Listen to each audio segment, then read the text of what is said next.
What is going on, everyone? Welcome back to Bubbles BuzzerBeater, your official BuzzerBeater YouTube channel. Today, I am here with a first international interview with Darkonako, and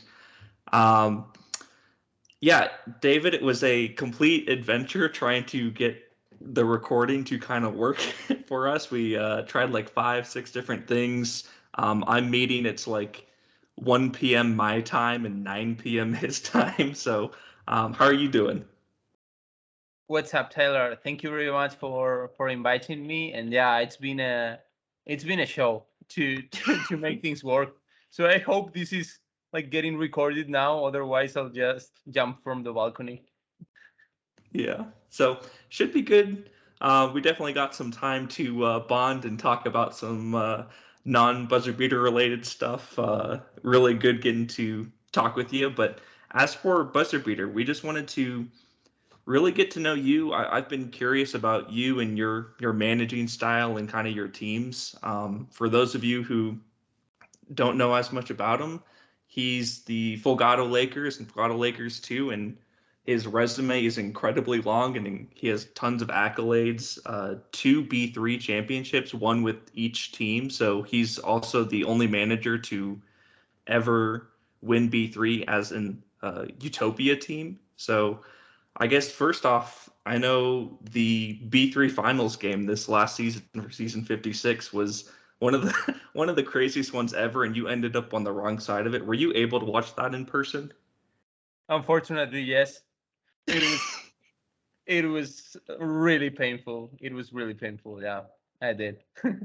Yeah, I'll say I've seen some like crazy comebacks and bad luck and stuff in buzzer beater, and in the B3 finals, I think you were up what was like 9 points or something with halfway to go in the fourth. Yeah, and then you had a injury to one of your players and took the lead with a couple seconds left and ended up going. But entering this season for season 56, I know it kind of goes in spurts as to how competitive you can be in the B3 tournament. But what were your expectations entering season 56 for B3? Well, given the strength of the team I was building, my plan was to try and win B3 again. And I've planned everything in order to try and have 3 deep B3 runs. So last season, next season, and the season after. And that was the first one. I wasn't expecting to reach the finals because I thought my team could be stronger, and I hope this season will be. But yes, I had 4 very good players, and perhaps one of the problems was that the 5th player and an international from the Netherlands had a couple of double drops, which conditioned the way I planned the final. And also my backup players were weaker than Goldena's backup players. And that was another big reason why he was able to overcome my lead. I'll say this last season was the first season with the like newer exhaustion feature as well. How did that impact B3 games that you watched and kind of your strategy moving forward? It actually did. In the semifinals and in the quarterfinals, I took into account the fact that players playing in positions that are central to the attack you are using get more fatigued. So I tried to avoid like pivoting on players who could get fatigued in the end of the game. So I definitely took it into account, and it was very important in the last game because of the repositioning I did. Some of my main players for my low post got too exhausted, and if you add this up to the injury, like the last minutes were a complete chaos. But I expected this not to be a problem because what I wanted was him not to be able to guess my 2 predictions, and I thought that it was not gonna be so chaotic. But yeah, the end of the game was absolutely crazy. I was lost in the mountains with a friend of mine, we were sleeping. We were gonna sleep in his van, and we were watching the game. He used to be a BuzzerBeater manager a few years ago, and we were watching the game like in the middle of nowhere with like a very very little internet connection. And when I scored with 1 second remaining, he was like, "Yeah, yeah, yeah!" Like, and suddenly, and I was like, "Don't celebrate it. I know this is BuzzerBeater. I've always have like really bad experiences in such situations. People think that I'm kind of attract bad luck sometimes. I have this kind of image, and I was like, wait, and then 1 second basket, and I was like, I can't believe it, and we were both like in silence, and just wow. That was crazy. I wouldn't recommend this to anyone. So if you ever get to the V3 finals, I recommend that you don't even set up the the lineup. Like, You will don't avoid. watch it. Don't worry about the heartbreak. Yeah. Well, cool. Well, the other thing I was curious about is, as I said, you're the only manager to ever win B3 and like compete that far with your Utopia team. When you're making your B3 runs, I know you made your first B3 run in season 42, and then you won B3 with your main team in season 48. Which one of those two seasons was like more challenging or more rewarding in terms of like which team and which run you were on? I, I'm not sure. The first one was amazing because it was the first one, and because if it was with Utopia team, and when I started my Utopia team, I didn't think it was possible.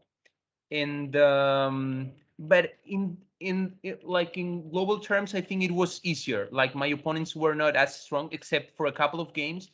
But in the second one, I had this crazy final against Mloti Stargard, which is like my favorite team ever. I think he's Darkonako is the best manager ever in BuzzerBeater, and like beating him in the way I did with the reverse patience and so on, like it was well the best game you could ever ask for. So from that day on, I don't ask myself like too much in BuzzerBeater, because after that I'm happy with whatever it comes. Yeah, so it's probably harder to compete consistently up at the top with Spain because there's more managers like actively trying to pursue it rather than Utopia, where I feel like Utopia, especially in the lower leagues, is just a little bit of a mess when you're Yes, looking at yes, it. I agree. Utopia is a mess in the lower leagues, but the top league is getting stronger every year. Like every year, it's getting closer to top leagues of top countries in BuzzerBeater. For example, last season there were two other very strong teams apart from me, Botem Desperados and DLR, another Polish guy, and those two guys could have been in the round of 8 or 16 in B3 for sure. So it was really really difficult to win heaven. Yeah, I did it by only a few points. So in terms of like in global terms, I would say that it's more difficult to compete in Spain, but it's more difficult to win B3 with the Utopia team, because I'm consistently having around 200,000 K less of weekly incomes than a standard team in Spain, Poland, or whatever, because I don't have international. So there are no Utopian international players. So my merchandising incomes are like 110, 120 per week, not more than that. While all my B3 colleagues in Spain are like making 253 300,000, and also my TV income are like 30 or 40K on average below any top league. So this makes like the economy in Utopia a mess. So you have to plan ahead, and otherwise you go to into bankruptcy. Sorry.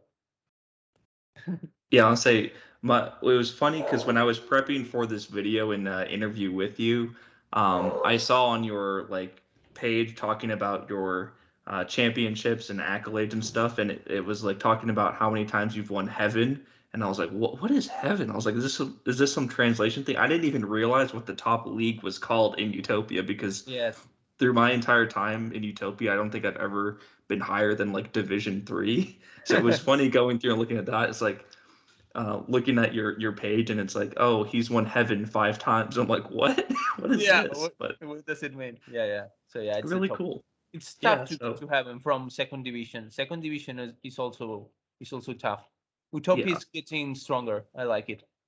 Good.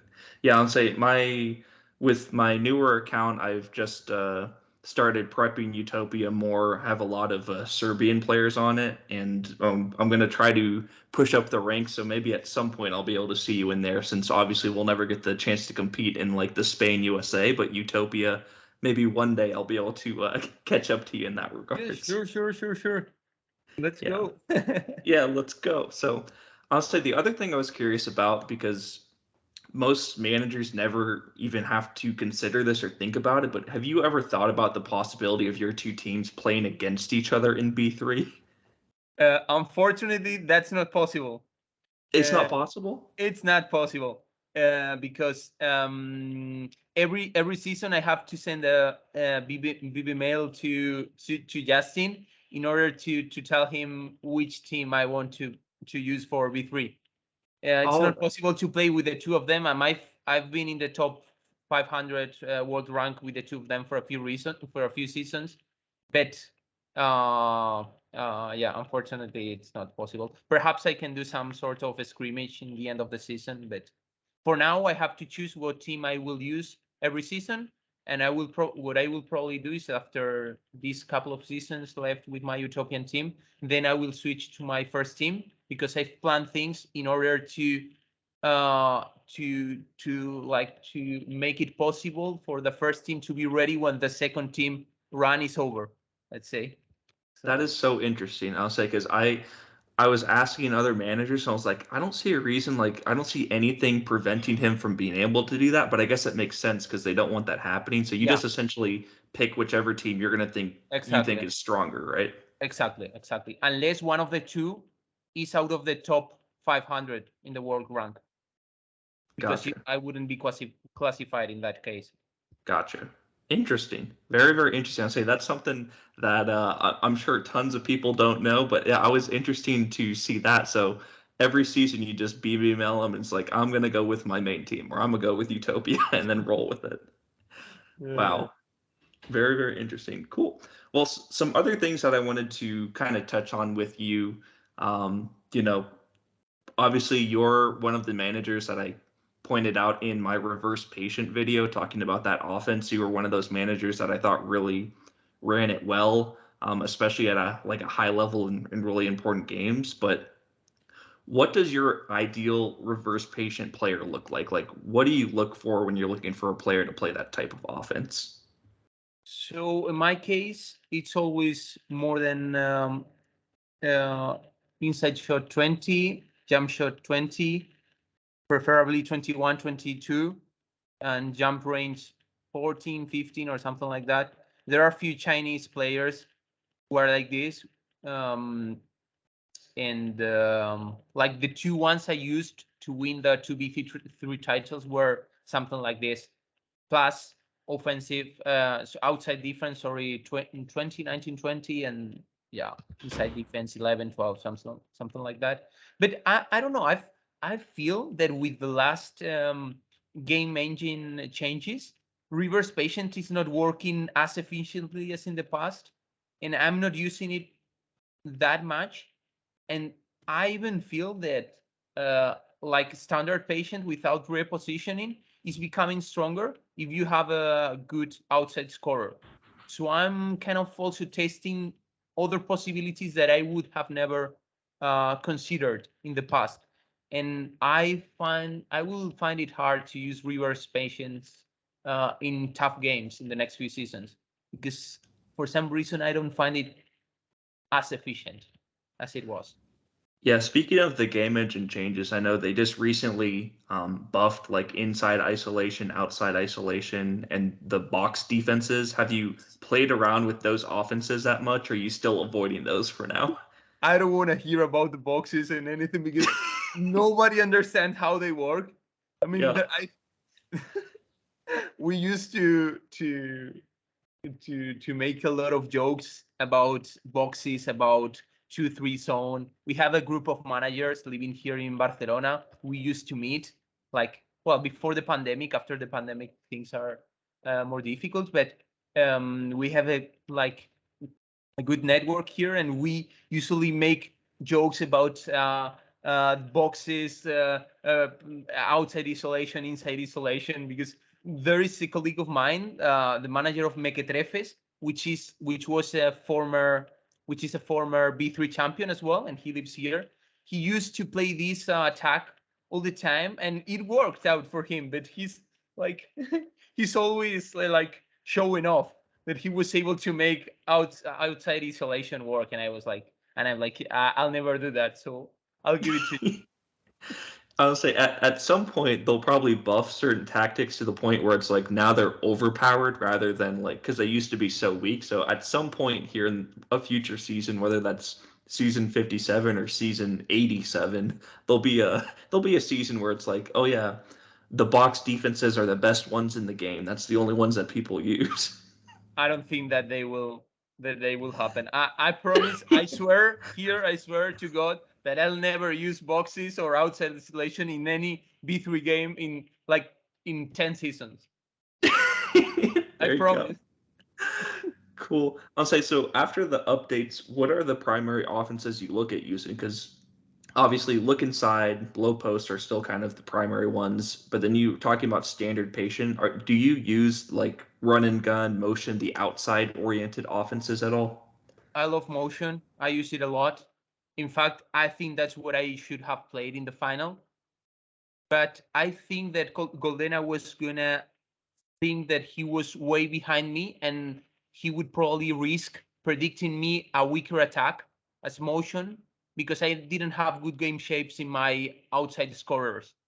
So I got a bit scared of it, but I think that would have been my choice to win B3. And I love motion. I sometimes play run and gun, but I don't like it so much. Princeton, I don't understand it very well, so I don't play it so much.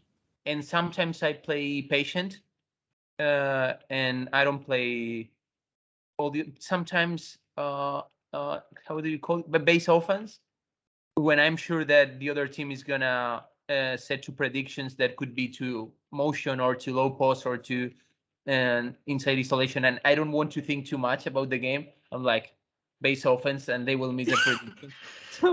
You're like, I'll just play my vanilla offense and crush them. Yeah. So yeah, Cool. that's.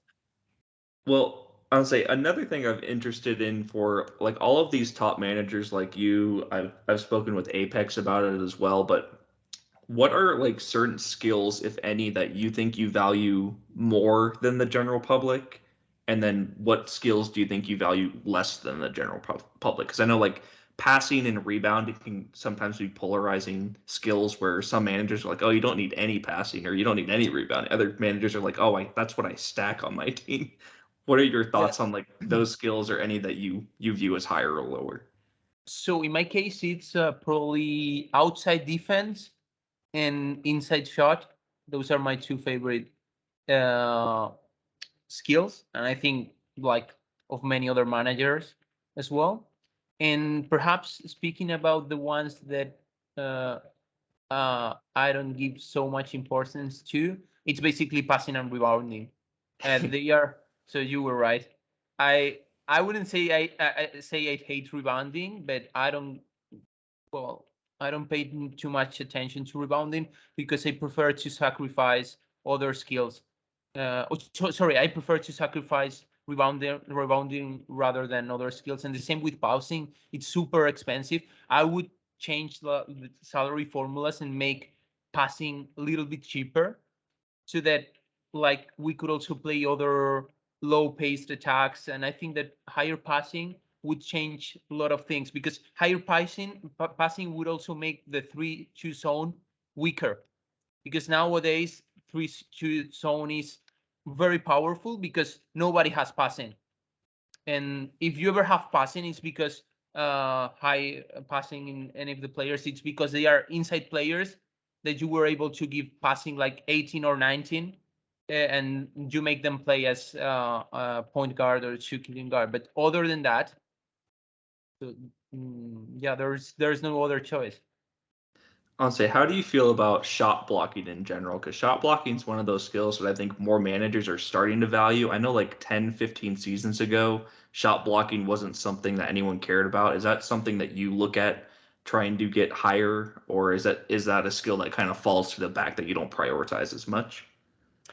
I'm prioritizing it more and more as the time passes, and like I would say that in my previous V3 runs, I was happy with block shots like 10, 11 in the bigs, or 12 perhaps. Now I prefer to go with like 14, 13, 14, and perhaps with my first team it will be even higher, like 16, something like that. And in general, I'm becoming way more inclined to give priority to defense rather than offense. Like when I started BuzzerBeater and in my first V3 runs when I didn't have any success and also a bit of bad luck, if I can say that, injuries, fucking injuries. Yeah. But I was way more focused on the offense, and I started to switch to a more defensive play style. And my B3 in season 48 was a very strong defensive team, and this one in Utopia was even stronger. But Goldena is really, really strong in defense as well. And I will try to make the next one with my first team like the craziest like defensive team ever. So I don't know if I'll be able to score a basket, but it will be difficult to score a basket against me. It's also a matter of like finding new challenges, right? If you've won using a certain configuration, then you try a different thing. This is also what keeps me alive in the game. There you go. Yeah, I'll say for you mentioned it earlier on when talking about like those reverse patient type players where you'll see players specifically in China who have like 20 inside shot, 21 jump shot, 14 jump range. Like what's the defensive mold that either you think works well or that you want to test out that might work better against those types of players who are just like 20 plus for all of the offensive skills? So what I'll you mean in defense? Yes. So I would like at least offensive defense 20 from the point guard uh, to the small forward. This is like I already have this in Utopia, like 20, 21, 22 in all the three positions, and very high offensive defenses as well in the two inside positions. So my ideal team would be more than 20 outside defense in perhaps the 5 positions. I will get very close to that, I hope, with my first team. But I will also want to compensate it with high shot blocking, you know, in order to try and lock my team. But I mean, without offensive defense like at least 20, 21, 22, you cannot stop those beasts. Those mega teams of just Yeah. 6 players of 200K salary players. So Yeah. No. cool. Well, Impossible. speaking of players who, high salaries sold for a lot of money, one player that I was always intrigued by, Apex was like, you should ask him about this player. Where seasons ago, back in 2016, Eugenio Canal, I believe is how you say his name, but he is one of the biggest sales in BuzzerBeater I have seen, and I'm curious to hear the story behind it because he sold for 28 million, and this is back when players were selling for like, 7 to 10 million, like a lot more frequently than nowadays. But 28 million is what he sold for. Do you remember at all like what he looked like, or what's the story behind that massive sale? I'm sorry to disappoint you, but he was a very shitty player. He would like most of his skills were like level 1. I don't know how you say it in English, like awful, Atrocious. Yeah. atrocious. Yeah, that's it, atrocious. And I was just trying to sell him for like 100K, which is something that I used to do with atrocious players, like to buy them for like 2 or 3K and then sell them for 100K or so.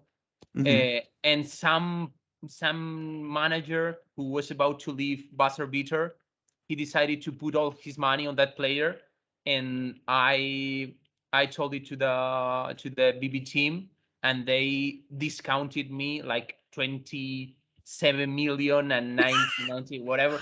Like they left me like 50K or something like that, and I was like, at least give me 100K, please.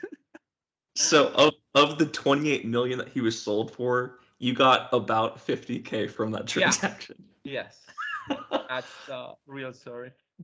Oh, that is hilarious. Honestly, because those are always the weird ones where people go back and look at their like transfer history and they're like, oh, I've made this much money or I've sold stuff for this much, and that one definitely stood out. But a little bit of a shame you didn't get at least a little bit more for that. Yeah, exactly. At least 100K. Yeah, cool. Well, other thing I wanted to ask you is I know you mentioned for the B3 teams you kind of pick one or the other for every season. Are you still going with the Utopia team for season 57 for B3 run? Yes, and for Okay. season 58. Okay. And then you're just going to go in like cycles of 3 seasons roughly as to Exactly. what you're looking at. Okay. Yeah, I usually do that with the two teams. I will do 3 seasons with Utopia team and then probably 4 with the main team. It's a bit tough now because I'm in the first division of Spain, and I'm trying to keep my salaries low because I have to wait 2 seasons in order to spend my money and go for it. But yeah, I have to stick to the plan unless I get very frustrated this season. But no, I usually stick to the plan. If I plan something, that will be it probably. Yeah. And who are some of the Spanish managers that we should be on the lookout for like B3 future runs or anyone that you're really scared of to face this season? Um, Speaking about Spanish managers, so kudos to Basket Tonic, to my friend Norris, um, who I played against in the semifinal. That was an incredible game. I'm sure he will be there again this season. He was compelled to make a small change because of the economy, but I'm sure he will find a good a good player and make another deep run in B3. And speaking about the next few seasons, so let's keep an eye on perhaps River Legends, who is also a classic team in Spain. He's won many times the Spanish league, but he's never fought for B3. I think he's never played a final. And yeah, that's it. I think that's the strongest project for the next 4 or 5 years. There are another strong teams such as Shooku or in the future San Mateo, which is well probably the strongest team ever in Spain. Drama is a really good manager, and he will be there for sure. He's making a different project, a different type of project. He's like building bigs with a different configuration, and but he will be there for sure. Perhaps with Utopian team as well. He's like really good, and he and Basket Tectonic have also won Heaven team, like the first division of Utopia.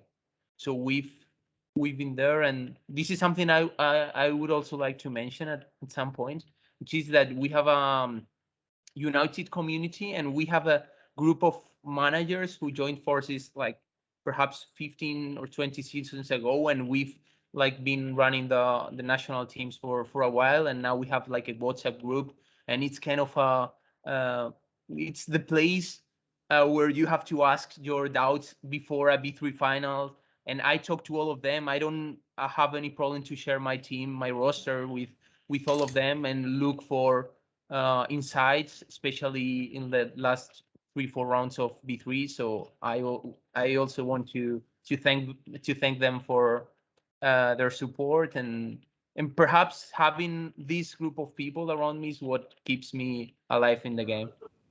Yeah, I'll say it's those sorts of friendships and collaboration is what continues to make BuzzerBeater like really interesting, especially for larger nations. When you've kind of, I know for most managers when they're in giant nations like Spain, Italy, the United States, where it's like really hard to get to the top. Once you've achieved that, it's kind of like, okay, well, what's my next step? And then, like you were saying, like I've won B3 twice. What's my next step? Like, what am I striving for? Those types of relationships really help for sticking Exactly. around. So Exactly. Especially when you've accomplished what you expected for. And now you have to find new ways of building players, and it's way easier if you have someone who is giving you ideas or who you can compare your players with. And so yeah, also a shout out to Paralímpicos, which is my best friend in the game. He was the one who brought me to the game 11 years ago. And he's also won the first division of Spain a couple of times, or one time, sorry. And he's a great manager, so thanks to him as well. Awesome. Yeah, I'll say it's nice to bounce ideas off each other. I know for me, a lot of times it's I have this close knit group of USA managers that I talk with daily, and half the time it's like, oh yeah, it's a really good idea, and occasionally it's like, I am thinking about doing this, and they're like, oh no, don't do that, don't do that. I don't know if you get any of those reactions. I was like, no, what are you thinking of? It's really important to have people around you who will say, don't do this, please. Yeah. Because we all have incredible ideas in the paper, but then when you want to put them into practice, they are not. Yeah. They are not the right choice. No. Cool. Well, I know we're pushing time a little bit here, so I'll probably go ahead and let you go. But David, thank you so much for joining me. It's really good to meet with you and struggle through the technology to get to even talk to you about BuzzerBeater. But you're one of the best managers on this game, and I really appreciate your time. So thanks for joining me. Okay. Thank you, Tyler. And I would also like to thank you for all your effort with the channel. It's really great to have a BuzzerBeater YouTube channel. So I'm very happy to be here, and I encourage you to keep producing BB stuff, because there are so many of us who are following you. So thank you very much for your work, Tyler.